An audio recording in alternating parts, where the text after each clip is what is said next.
आऊज़ु बिल्लाहि मिनश शैतानिर रजीम बिस्मिल्लाहिर रहमानिर रहीम। अस्सलामु अलैकुम दोस्तों और बहनों, आप देख रहे हैं ज़ोया लाइफ हेल्थ केयर।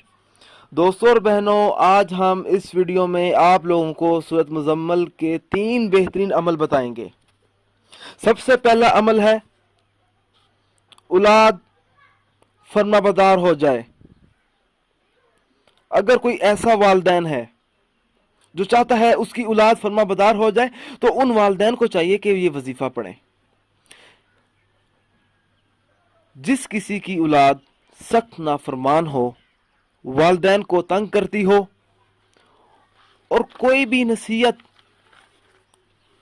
इस पर असर ना करती हो, औलाद अपने वालिदैन से झगड़ती रहती हो, तब ये अमल करें। हर नमाज के बाद 9 मरतबा सूरत मुजम्मल इस तरह से पढ़े कि अव्वल व आखिर 7 मरतबा दुरूद पाक पढ़ें और इसके बाद अल्लाह ताला से दुआ मांगे। इसके अलावा हर रोज सूरत मुजम्मल पानी में घोल कर नाफरमान बच्चा या बच्ची को दिन में 1 मरतबा जरूर पिलाएं और पिलाते वक्त इस बात का तसव्वुर रखें कि औलाद के दिल में माँ बाप की मोहब्बत पैदा हो जाए और वो वालिदैन की नाफरमानी करना छोड़ दे। दोस्तों, ये जो अमल है 40 दिन का है बिला नागा। इस अमल के करने से इंशाअल्लाह ताला मतलूबा मकसद में कामयाबी जरूर होगी। दोस्तों, जो दूसरा अमल है सूरत मुजम्मल का, नमाज में सुस्ती से निजात। जो कोई नमाज पढ़ने में सुस्त हो और वो नमाज अदा ना करता हो, अगर वो चाहता है कि उसकी सुस्ती दूर हो जाए, तो उस शख्स को चाहिए हर रोज 3 मरतबा सूरत मुजम्मल इस तरह से पढ़कर अल्लाह ताला से दुआ मांगे कि अव्वल व आखिर 3 बार दुरूद पाक पढ़े। सिर्फ 3 मरतबा सूरत मुजम्मल पढ़नी है। हर रोज नमाज इशा या नमाज फजर के बाद इस अमल के करने से अल्लाह पाक उस शख्स की तमाम परेशानियां दूर कर देगा और उसका दिल नमाज में माहिल हो जाएगा। दोस्तों, जो तीसरा अमल है सूरत मुजम्मल का, रिस्क में इजाफा। अगर किसी के दिल में ये ख्वाहिश पैदा हो जाए कि उसके रिस्क में इजाफा पैदा हो, तो उस शख्स को चाहिए कि ये वजीफा करे। हर रोज नमाज फजर की सुन्नत नमाज के बाद फर्ज से पहले या नमाज फजर के बाद 1100 बार या मुगनी पढ़े और 11 मरतबा सूरत मुजम्मल पढ़े।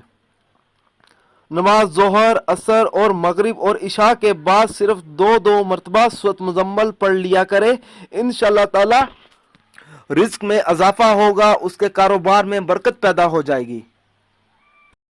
दोस्तों, मेरी आप लोगों से एक गुजारिश है, ये जो वज़ाइफ मैं आप लोगों तक पहुंचाता हूं, इन वज़ाइफ को आप लोगों ने सिर्फ अपने जायज़ मकसद के लिए इस्तेमाल करना है, ना जायज़ मकसद के लिए हरगिज़ इस्तेमाल नहीं करना, वरना कोई फ़ायदा नहीं होगा। दोस्तों, ये वज़ाइफ तब ही असर करते हैं जब हम इन वज़ाइफ को शराइत के मुताबिक पढ़ते हैं। ज़्यादातर लोग वज़ाइफ पढ़ते हैं मगर इन वज़ाइफ की शराइत का ख़ास ख्याल नहीं करते और बाद में मायूस हो जाते हैं। दोस्तों, जब भी आप वजीफा पढ़ें, अपने मकसद को अपने जहन में रखें, पूरे यकीन के साथ आप वजीफा करें। शक अमल को ज़ाया कर देता है। दोस्तों, हर वजीफे के लिए 5 वक्त की नमाज की पाबंदी लाजमी होती है। अगर आप 5 वक्त की नमाज अदा नहीं करेंगे तो अमल का असर नहीं होगा।